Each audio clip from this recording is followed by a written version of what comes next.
Welcome to Bind EduTech, and this is a continued class of the chapter that we were going through, Going Places, written by A.R.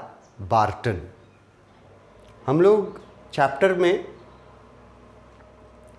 Story line में हम लोग इस जगह पर थे previous video में, जिसमें सोफ़ी जो है वो अनकंफर्टेबल फील करती है जिस रूम में वो स्कूल से वापस रिटर्न होकर के जिस रूम में वो एंटर करती है वहाँ अनकंफर्टेबल फील करती है, टाइटनिंग इन हर थ्रोट फील करती है, और वो बगल के रूम में नेक्स्ट रूम में जॉफ के पास, बड़े भाई जॉफ के पास चली जाती है। उसका बड़ा भाई जॉफ के बारे में बहुत चीज़ बताया जा रहा था, वही हम लोगों को कंटिन्यू करना है। मैंने जॉफ का कैरेक्टर बताते वक्त उसमें बहुत सारे कीवर्ड्स यूज़ किए थे जब मैं कैरेक्टर बता रहा था जॉफ का, जो प्रीवियस वीडियोस में है। उसमें मैंने यूज़ किया था कि जॉफ जो है वो इंट्रोवर्ट है। एक वर्ड ये यूज़ किया था मैंने, इंट्रोवर्ट, और उसका मीनिंग मैंने आपको बताया था कि जो लोग कम बोलते हैं, बहुत कम बोलते हैं, और जो दूसरों से जल्दी घुलते मिलते नहीं हैं, मतलब कि अपनी दुनिया में रहते हैं, ठीक है, इंट्रोवर्ट। उसको हम लोग शाइनेस भी बोल सकते हैं, पर शाइनेस और इंट्रोवर्ट में फ़र्क है, बहुत फ़र्क है। तो जॉफ जो था उसके बारे में मैंने उसके कैरेक्टर में ही बताया था कि जॉफ वॉज वेरी सॉफ्ट स्पोकन। पहला बात तो ये कि सॉफ्ट स्पोकन था, और दूसरा बात कि इंट्रोवर्ट था, बहुत कम बोलता था। तो जॉफ के रूम में जब जाती है सोफ़ी, तो जॉफ वहाँ पर अपने किसी काम में उलझा हुआ है। हमने प्रीवियस वीडियो में पढ़ा कि नील डाउन होकर के फ्लोर पे घुटनों के बल बैठा हुआ है, और फ्लोर पे एक कारपेट बिछा हुआ है, कारपेट के ऊपर एक न्यूज़पेपर बिछा हुआ है, और उस न्यूज़पेपर के ऊपर कुछ मोटरसाइकिल के कुछ पार्ट्स है ना, वो बिखरे पड़े हुए हैं, और जॉफ जो है उनको रिपेयर करने में पूरी तरह से खोया हुआ है। टिंकरिंग वर्ड यूज़ किया था। तो पूरी तरह से खोया होने का मैंने एग्जाम्पल भी दिया था कि पूरी तरह से खोया हुआ है काम में। इसका उदाहरण ये है कि सोफ़ी कब आकर के उसके रूम में एंटर करती है ये भी नोटिस नहीं कर पाता जॉफ, इतना खोया हुआ था वो अपने काम में। उसके बाद जॉफ के बारे में बताया गया कि स्कूल कंप्लीट किए हुए वो 3 साल हो चुके हैं उसको। Now he is grown up, वो एडोलेसेंट नहीं है, वो अब बड़ा हो चुका है। हार्ड वर्किंग इंसान है ना। हार्ड वर्किंग इंसान का उदाहरण यहाँ दिया हुआ है कि वो travelling to his work each day to the far side of the city, कि वो काम अप्रेंटिस मैकेनिक का काम करता है, तो वो काम करने के लिए उसको हर रोज़ बहुत लंबी यात्रा करनी पड़ती है, फार फ्रॉम द सिटी, मतलब दूर जाना पड़ता है, हर रोज़ अप डाउन उसको ट्रैवल करना पड़ता है, और ये ईच डे का बात है। यहाँ से उसके हार्ड वर्किंग होने का पता चलता है, डेडिकेटेड होने का पता चलता है, और किस तरह से खोया हुआ था अपने काम में वो पता चलता है कि सोफ़ी के आने का खबर भी उसको नहीं लगता। उसके बारे में बताया गया he was almost grown up now, कि अब वो ग्रोन अप हो चुका है, and she suspected areas of his life about which she knew nothing, about which he never spoke. अब सोफ़ी जो है वो जॉफ के रूम में पहुंची है, मगर उसके आने का जॉफ को पता तक नहीं चला है क्योंकि वो अपने काम में व्यस्त है। सोफी जो है वो उसका अपने भाई से कैसा रिलेशन था, वो अपने बड़े भाई जॉफ के बारे में क्या सोचती थी, ये यहाँ से शुरू हुआ है बताना। ठीक है कि सोफी जो है वो अपने बड़े भाई जॉफ के बारे में या उसके लाइफ के बारे में क्या सोचती थी, अपने मन में क्या ख्याल थे उसके जॉफ के लाइफ के बारे में। और ये सोफ़ी के खुद के थॉट्स हैं, मतलब कि वो खुद, ये जो भी लिखा गया है वो खुद सोचती है ऐसा। ये नहीं है कि, ये नहीं बताया जा रहा है कि ये वो रियलिटी है। ठीक है, ये सोफ़ी का थॉट है। तो यहाँ से बताया गया शी मतलब सोफ़ी सस्पेक्टेड। सस्पेक्ट करना मतलब क्या होता है, किसी पर संदेह करना, शक करना, जिसको हम लोग बोलते हैं सस्पेक्ट करना, संदेह और शक। तो सोफ़ी जो है ना, उसको अपने भाई के ऊपर शक था, अपने भाई के लाइफ के ऊपर सोफ़ी को सस्पेक्ट था। किस बारे में ये शक और संदेह किस बारे में था, specially areas of his life, मतलब कि जॉफ के जीवन के उन एरियाज के बारे में, उन पार्ट्स के बारे में, जॉफ के जीवन के उन क्षेत्रों के बारे में सोफ़ी को संदेह था, about which she knew nothing, जिनके बारे में वो कुछ जानती नहीं थी। क्यों नहीं जानती थी? About which he never spoke, क्योंकि उसके बारे में कभी जॉफ ने उससे कोई बात ही नहीं बताया था, उसके बारे में जॉफ कुछ बोला ही नहीं था। यहाँ बहुत इम्पॉर्टेंट सेक्शन है इस स्टोरी का, जहाँ सोफ़ी और उसका बड़ा भाई जॉफ जो है, उन दोनों को मेंशन किया गया है। और स्पेशली ये नोट करने लायक बात है कि सोफ़ी अपने भाई के बारे में या भाई के लाइफ के बारे में सोचती क्या थी, उसके मन में क्या था। तो उसके मन में संदेह था, सोफ़ी के मन में अपने भाई के लाइफ के बारे में सोफ़ी के मन में सस्पेक्ट था, संदेह था। क्या संदेह था और क्यों संदेह था? About which she knew nothing, संदेह ये था कि जॉफ के लाइफ में कुछ ऐसी भी चीज़ें हैं जिनके बारे में सोफ़ी को पता नहीं है।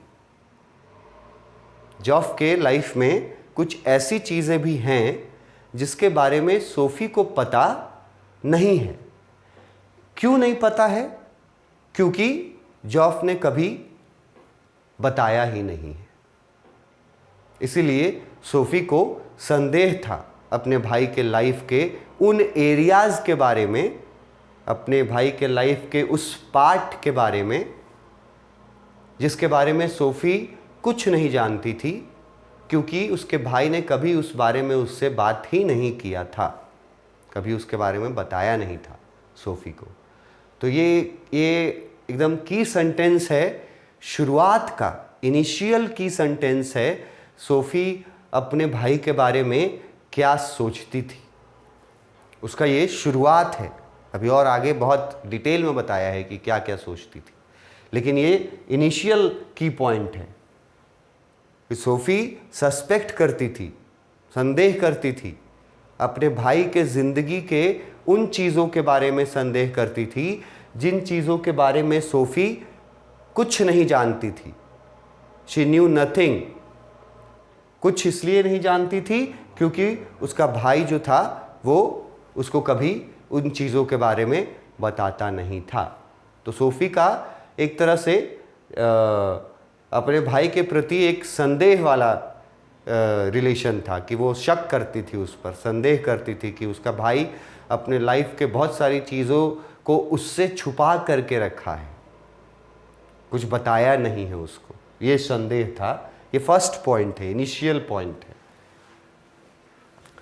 He said little at all ever voluntarily. He मतलब जॉफ, he said little at all ever. मैंने बताया था कि जॉफ कम बोलता था, वो बात यहां लिखा हुआ है टेक्स्ट में कि वो बहुत कम बोलता था, बहुत कम। और वॉलेंटरली वर्ड एक यूज किया है यहां, की वर्ड है, इसी सेंटेंस में है। इसको समझो क्या बोला जा रहा है कि ही said little at all ever voluntarily. Voluntarily का मीनिंग जानते होगे तो समझोगे। वॉलेंटरी का मतलब होता है अपनी इच्छा से। वॉलेंटरी एक वर्ड है जिसका मतलब है खुद की इच्छा से, अपने मन से, स्वेच्छा जिसको बोलते हैं, स्वेच्छा से, ठीक है। और यहां पर इसका वर्ड लगा करके मीनिंग ये निकल रहा है कि अपनी इच्छा से, मतलब अपने तरफ से जॉफ जो है वो ऑलमोस्ट कुछ नहीं बोलता था। ही said little at all ever voluntarily, मतलब अपनी इच्छा से तो कभी वो कुछ बोलता ही नहीं था।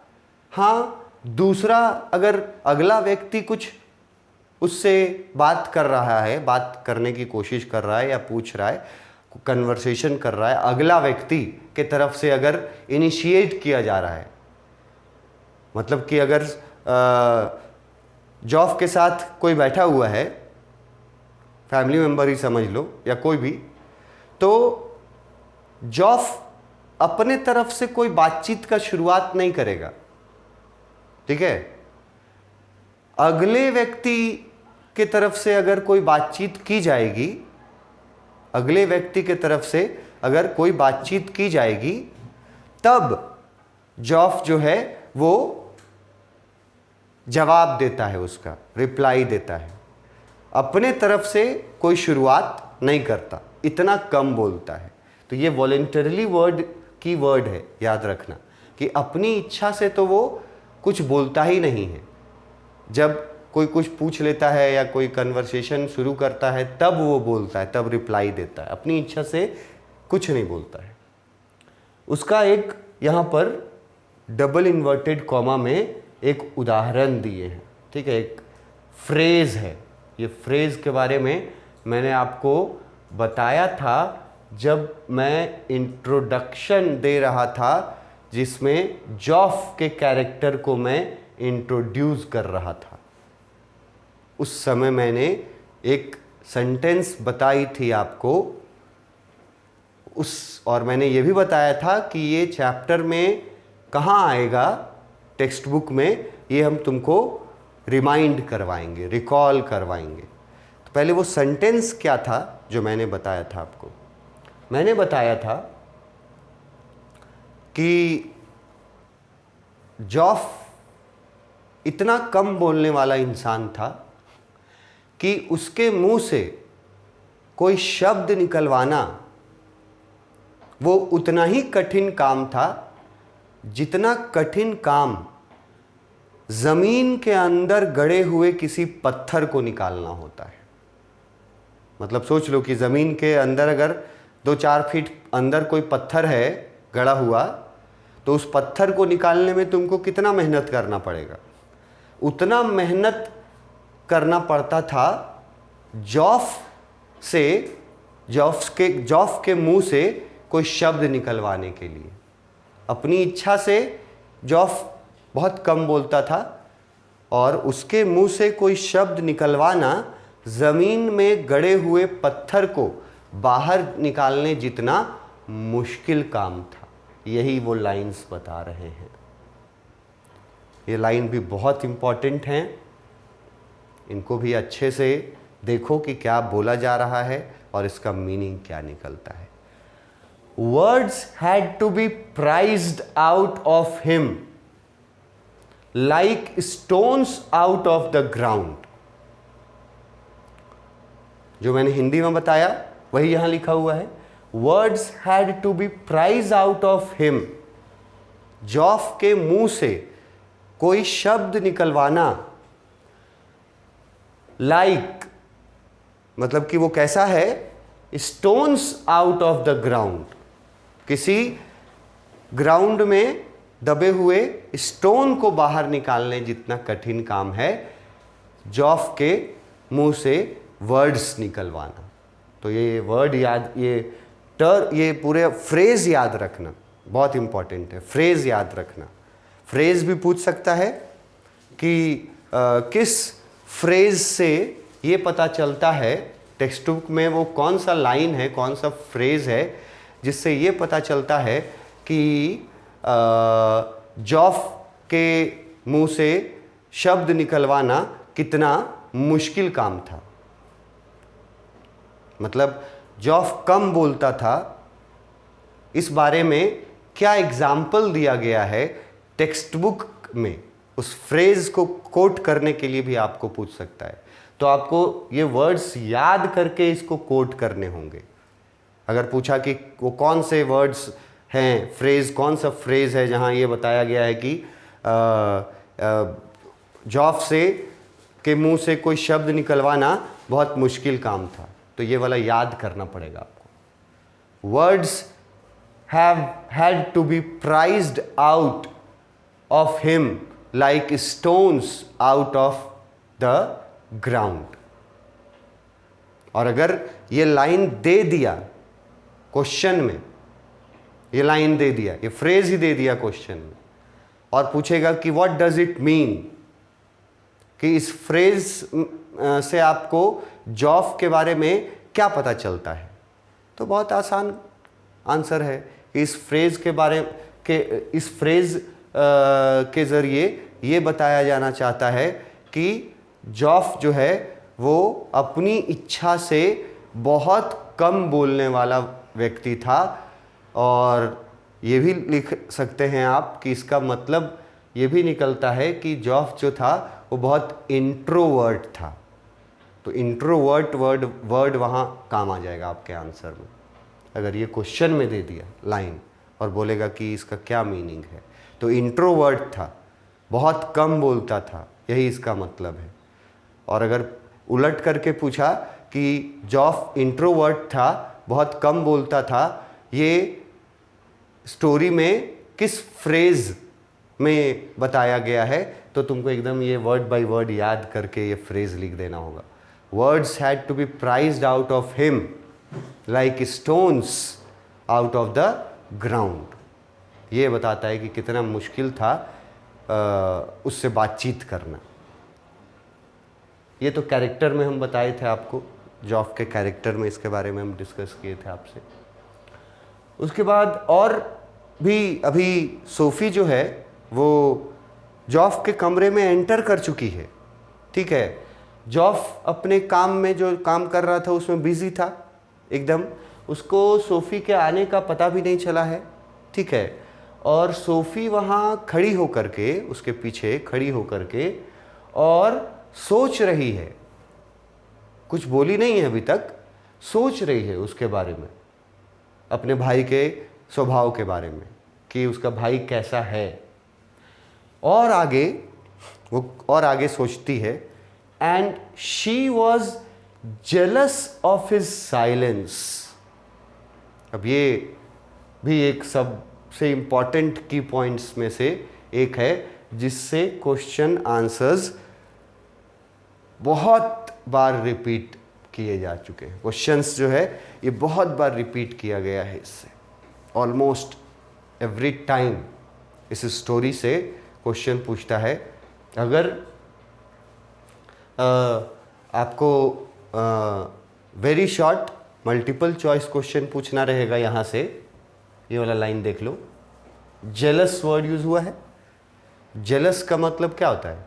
जलती थी, जेलस बहुत कॉमन वर्ड है, ये हम सब उम्मीद करते हैं कि आप लोग समझते होंगे। जलना, जलन जिसको बोलते हैं, ठीक है, किसी चीज़ के, किसी के प्रति, किसी व्यक्ति के प्रति ये जेलस ही होता है, जलन होता है। और साइलेंस तो आसान वर्ड है। साइलेंस मतलब उसका चुप्पी। चुप्पी, किसका चुप्पी का बात किया जा रहा है, किसका साइलेंस का बात किया जा रहा है? तो जॉफ का, क्योंकि जॉफ का स्वभाव था कि वो बोलता ही नहीं था, बहुत कम बोलता था। तो क्वेश्चन इससे अगर शॉर्ट मतलब ऑब्जेक्टिव टाइप अगर पूछ दिया तो पूछ देगा कि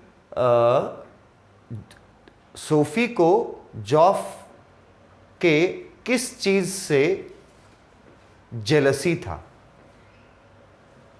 जो सोफी को अपने भाई के किस चीज़ से जेलसी था, मतलब किस चीज़ से वो जलती थी। और ऑप्शंस में दे देगा कुछ कुछ वर्ड्स जिसमें आपको सही आंसर चुनना होगा कि वो अपने भाई के साइलेंस से जलती थी। इसी क्वेश्चन को, ठीक है, टर्न करके पूछ सकता है कि सोफी जो है वो अपने भाई के साइलेंस के बारे में क्या सोचती थी। मतलब सोफी का भाई जो हमेशा साइलेंट रहता था, तो सोफी का रिएक्शन क्या होता था, मतलब साइलेंस से उसको क्या फ़र्क पड़ता था। तो ये जेलस वर्ड फिर वहाँ ऑप्शंस में खोजना होगा। तो क्वेश्चन दोनों तरफ से पूछ सकता है। जेलस अगर दे दिया क्वेश्चन में तो साइलेंस के वजह से जेलस थी, और अगर साइलेंस क्वेश्चन में दे दिया तो साइलेंस के वजह से क्या थी वो, तो जेलस थी। ये दोनों वर्ड्स की वर्ड्स हैं। सोफी, यहाँ पर ये कंफ्यूजन क्लियर रखना कि सोफी अपने भाई से नहीं जलती है। सोफी जॉफ से जेलस नहीं है, जॉफ से नहीं जलती है, जॉफ के साइलेंस से जलती है वो। इस बात को दिमाग में रखना। She was not jealous of her brother. She was jealous of her brother's silence. ये भी कंफ्यूजिंग है। ब्रदर से नहीं जेलसी था, ब्रदर के साइलेंस से उसको जेलसी था, ठीक है। और उसके बाद ये तो शॉर्ट क्वेश्चन में हो गया। उसको फिर एक्सप्लेन करने बोलेगा शॉर्ट टाइप आंसर में या लॉन्ग आंसर में या जिस तरह का भी क्वेश्चन में, वो रीज़न पूछ देगा कि जेलसी के पीछे का रीज़न क्या था। मतलब कि सोफी अपने भाई के साइलेंस से क्यों जलती थी। ये बहुत इंपॉर्टेंट, यही मैं बोल रहा था कि अगेन एंड अगेन रिपीट करता है ये क्वेश्चन। सोफी अपने भाई के साइलेंस से जेलस क्यों रहती थी। तो इस क्यों का जवाब जो है ना वो थोड़ा डिटेल में है, उसको थोड़ा डिटेल में जाना पड़ेगा आपको कि क्यों, ये जेलसी का रीज़न कहाँ से है, ठीक है, कोर रीज़न क्या है जेलसी का, यहाँ से है उसका रीज़न, ठीक है। When he was not speaking, it was as though he was away. यहां से है क्यों का आंसर कि सोफी को ऐसा लगता था, ये सोफी का थिंकिंग है, ये रियलिटी नहीं है, सोफी का थिंकिंग है। सोफी को ऐसा लगता था कि जब उसका भाई कुछ बोलता नहीं है, when he was not speaking, जब वो कुछ बोलता नहीं है, तो उस समय वो अपने थॉट्स में किसी और जगह पे चला जाता है। अवे, अवे मतलब दूर होता है, किसी और जगह पर। तो क्यों का आंसर यहां से शुरू है, इनिशियल पॉइंट है क्यों का। अभी क्यों का आंसर बहुत आगे तक जाएगा और लॉन्ग क्वेश्चन भी इससे बन सकता है, क्यों जेलसी था उसको। तो ये फर्स्ट पॉइंट हम बता रहे हैं, इनिशियल पॉइंट, कि सोफी ये सोचती थी कि जब जॉफ कुछ नहीं बोल रहा होता है, मतलब जिस समय वो साइलेंट होता है, उस समय जॉफ समवेयर अवे होता है, मतलब कि कहीं और खोया हुआ रहता है। कहीं और खोने का मतलब है किसी और दुनिया में डूबा हुआ रहता है। ये इनिशियल रीजन है, ये सोफी का थिंकिंग है, ये रियलिटी नहीं है। मैं रिपीट कर रहा हूं, सोफी को लगता है कि जब उसका भाई कुछ नहीं बोल रहा होता है तो उसका मतलब है कि वो somewhere away, he was somewhere away in his thoughts, कि वो कुछ दूसरी दुनिया में है अपने थॉट्स में, इसीलिए चुप है, क्योंकि वो दूसरी दुनिया में व्यस्त है। और इसको और आगे बहुत डिटेल में आपको पढ़ना होगा कि सोफी क्यों जलती थी, क्या सोचती थी अपने भाई के बारे में। तो ये फर्स्ट पॉइंट बताएं कि उसको लगता था जैसे कि उसका भाई चुप रहता है तो किसी और दुनिया में खोया रहता है। ये फर्स्ट पॉइंट था। इसके आगे नेक्स्ट क्लास में फिर एक्सप्लेन करेंगे। Thank you.